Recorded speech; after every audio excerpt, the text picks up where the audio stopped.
ইসলাম বারা খানকা শরীফের 14তম গদ্দিনাসী হযরত এবং তার খানদানের চশম চিরাগগণ কে নিয়ে এই পবিত্র মঞ্চের উপরে হুজুর ছোট হুজুর কিবলা মাদ্দাজিল্লাহুল আলী উপবিষ্ট রয়েছেন। তৎসহ পশ্চিমবঙ্গের শীর্ষ স্থানের বিজ্ঞ ওলামাই কেরামগণ এবং মুফতিয়ানি এজাম তারা উপস্থিত রয়েছেন।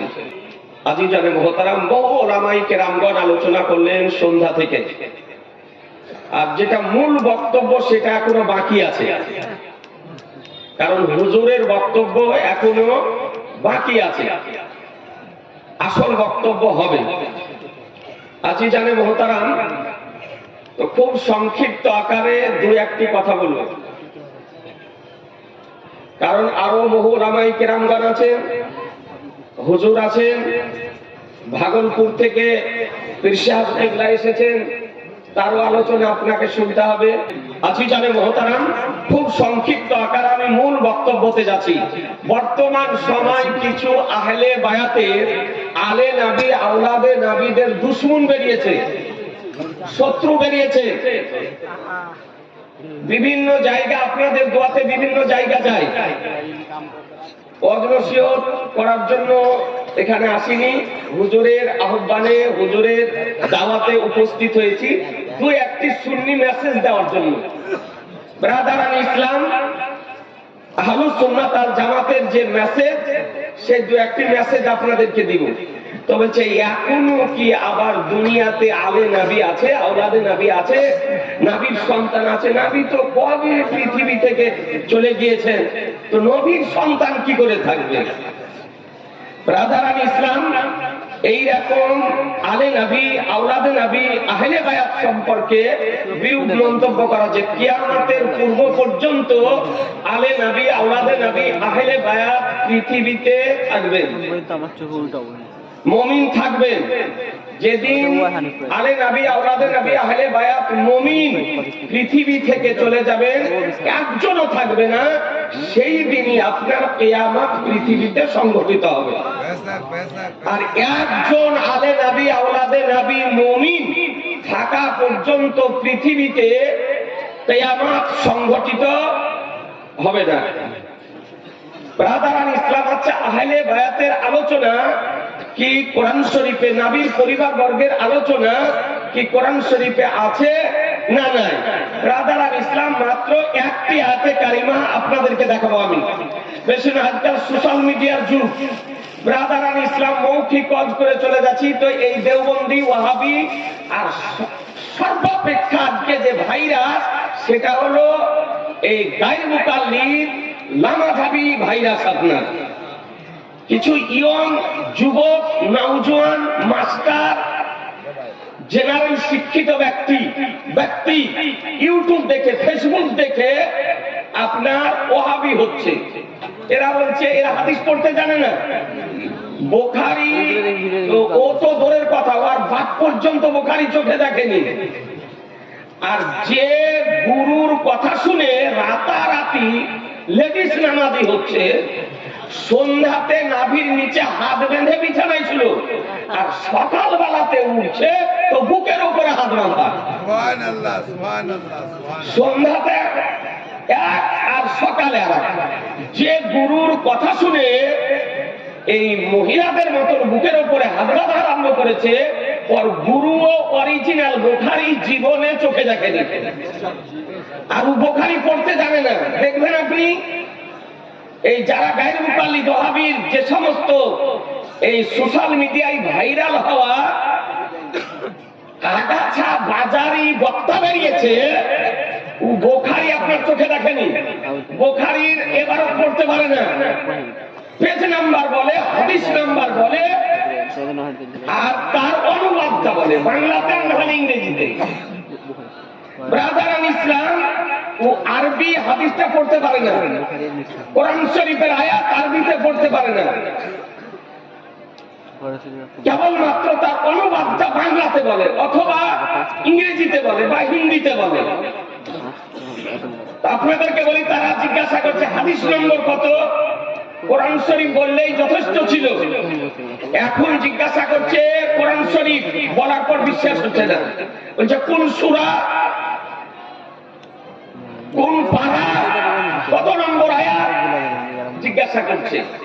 আজি যাবে মহতারাম, আপনাকে রেফারেন্স সহকারে দু একটি তথ্য আপনাদের সম্মুখে আজকে এই পবিত্র আলিশান আজিমুশান জালসা থেকে তুলে ধরার আপনার চেষ্টা করব। কোরআন শরীফ খোদার কালাম। আজি জানে মহতারাম, রব্বুল আলামিন বলেন ইন্নামা ইউরিদুল্লাহু লিইউযহিবা আনকুম রিজ্জা আহলাল বাইতি ওয়া ইউতাহিরকুম তাতহীরা। সূরা আহজাব 22 পারা আয়াত নম্বর 33। রব্বুল আলামিন বলেন আল্লাহ তো এটাই চান যে হে নবীর পরিবারবর্গ, যে তোমাদের থেকে প্রত্যেক অপবিত্রতাকে দূরীভূত করে দেবেন এবং তোমাদেরকে পবিত্র করে খুব পরিচ্ছন্ন করে দেবেন। আজিজানে মুহতারাম, এই আয়াতে রব্বুল আলামিন বলেন আহলে বায়াত সম্পর্কে, এবং আহলে বায়াত শব্দটি এটা কোরআনের ভাষা। আহলে বায়াত শব্দটি এটা কোরআনের ভাষা। আল্লাহ তাআলা কোরআন শরীফে বলেছেন যে লিইউযহিবা আনকুম রিজ্জা আহলাল বাইত। আজিজানে মুহতারাম, নবীর পরিবারবর্গ, তো নবীর পরিবারবর্গকে আল্লাহ তাআলা প্রত্যেক অপবিত্রতা থেকে দূরীভূত করে দেবেন। এই আয়াতে আহলে বায়াতের কথা সুস্পষ্ট ভাবে মহান রব্বুল আলামিন ঘোষণা দিয়েছেন। দ্বিতীয় আয়াত শুনুন, আল্লাহ তাআলা কোরআন শরীফের মধ্যে কি বলেন, যে আয়াতটি আমি খুতবার প্রথমেই পাঠ করেছি, আল্লাহ আসআলুকুম আলাইহি আজরান ইল্লাল মাওয়াদ্দাতা ফিল কুরবা। সূরা শুরা 25 পারা আয়াত নাম্বার আপনার 23, বাংলা অনুবাদ। আপনি বলুন আমি সেটার জন্য তোমাদের নিকট থেকে কোনো পারিশ্রমিক চাই না, কিন্তু নিকটতা, আত্মীয়তার ভালোবাসা। আল্লাহ তাআলা প্রিয় হাবিবকে বলেন, হাবিব আপনি বলে দেন, কুল আপনি বলে দিন, নবী আমার বলেন, নবীকে দিয়ে আল্লাহ তাআলা বলাচ্ছেন যে হাবিব আপনি বলে দিন লা আসআলুকুম আলাইহি আজরান, সেটার উপরে তোমাদের নিকটে কোনো আমি পারিশ্রমিক চাই না।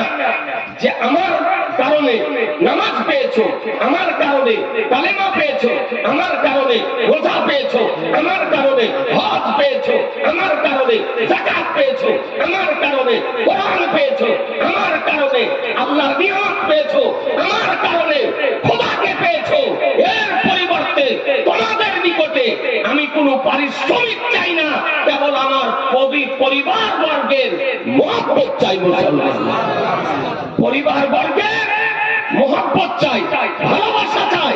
আজিজানে মুহতারাম, এই আয়াত থেকে নবীর পরিবার বর্গের আহলে বায়াতের মর্যাদা, সম্মান দিবালোকের নাই প্রমাণিত হয়।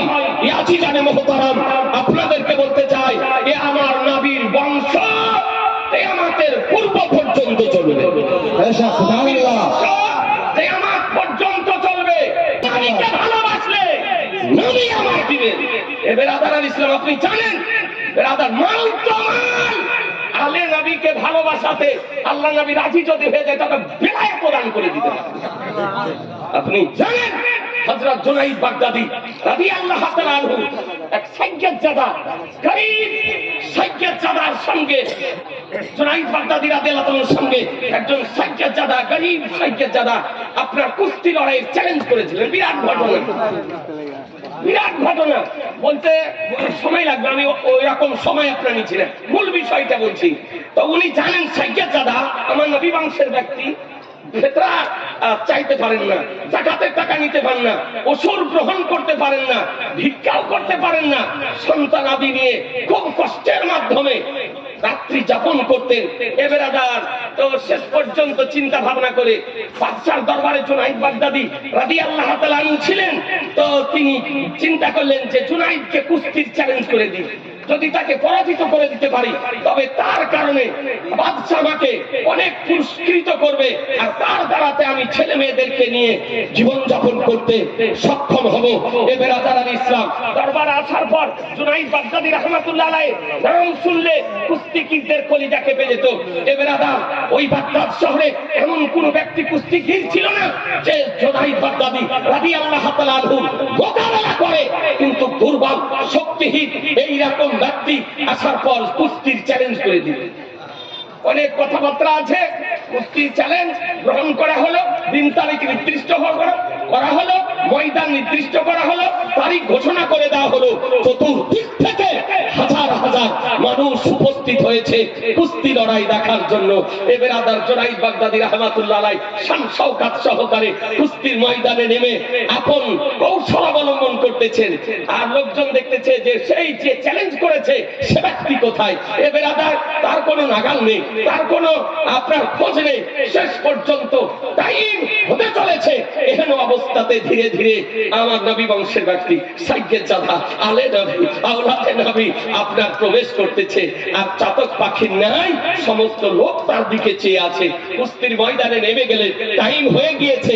এ বেরাদার, সাইয়েদ জাদা আলে নবী জানেন যে জুনাইদ বাগদাদিকে কুস্তি লড়াই করে পারবো না, কিন্তু বেরাদার তবুও চ্যালেঞ্জ করেছেন। কুস্তি লড়াই শুরু করার পূর্বে কানে কানে বলতেছেন, জুনাইদ তোমাকে কুস্তি লড়ে পারবো না, জানি তুমি একজন শক্তিধর ব্যক্তি, তবে শোনো আমি আলে নবী আওলাদে নবী, আমি নবী বংশের একজন গরিব সাইয়েদ জাদা, আমি ভিক্ষা করতে পারি না, ফিতরা আদায় করতে পারি না, আজকে যাকাতের টাকা চাইতে পারি না, আজকে শোনো সন্তান আদি নিয়ে আমার জীবিকা নির্বাহ করা খুব দুষ্কর হয়ে গিয়েছে, এই জন্যই কুস্তির চ্যালেঞ্জ করেছি। আজকের ময়দানে তোমাকে যদি পরাজিত করতে পারি তাহলে বাদশা আমাকে পুরস্কৃত করবে, আমার ছেলে মেয়েদেরকে নিয়ে আমি রাত্রি যাপন করব, আজকে ছেলে মেয়েদের মুখে দুটো অন্ন তুলে দিতে পারবো। এ বেরাদার জুনাইদ বাগদাদি রাহমাতুল্লাহ আলাইহি যেমন শুনেছেন আলে নবীর কথা, আওলাদে নবীর কথা, আহলে বায়াতের কথা, শরীরের রং খারাপ হয়ে গিয়েছে।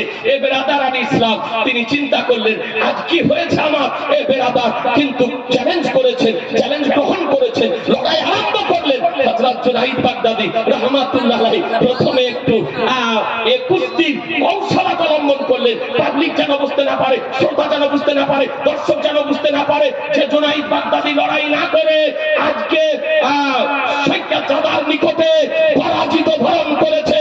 এ বেরাদার যেন বুঝতে না পারে, তার জন্য একটু কৌশল করার পর তিনি শুয়ে গেলেন, আর জুনাইদ বাগদাদির বুকের উপরে সাইয়েদ জাদা উঠে বসে গেলেন। মুসলমান, আপনাদেরকে বলতে চাই, একবার হলো, দ্বিতীয়বার আবার হলো।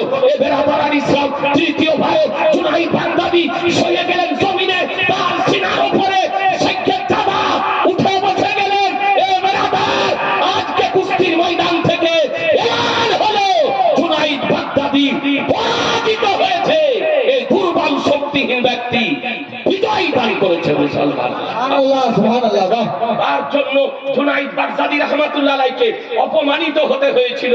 এ বেরাদার, তার সম্পর্কে বহু মানুষ কটূক্তি করেছিল, সব কিছু সহ্য করে নত মস্তকে চোখের জল ছড়িয়ে তিনি বাড়িতে গিয়ে বিছানাতে শুয়েছেন। নির্জন রাত্রিকালে ঘুমন্ত অবস্থাতে তিনি দেখতেছেন আমার শাহনশাহে জিবে কার মোদানিকে দাসদার আহমদে মুক্তার নবী উকা সরদার পুরু জাহানের মালিক ও মুক্তার শরীরে আসার পর বলছেন, বলে জুনাইদ বাগদাদি তুমি আমার আজকে একজন বংশের সাইয়েদ জাদার ইজ্জত রক্ষা করেছো, এর পরিবর্তে আমি রাসূলুল্লাহ তোমাকে বেলাত দান করে দিলাম। নারায়ে তাকবীর, জোরে জোরে নারায়ে তাকবীর, নারায়ে রিসালাত, আজমতে আলে রাসূল সরকার গোলাম আলী পীর আলাইহির রহমা, বারা গদ্দির 14তম গদ্দির হোসেন ছোট হুজুর পাক কিবলা জনাব মুফতি জুবাইর হোসেন সাহেব মুজাদ্দিদি।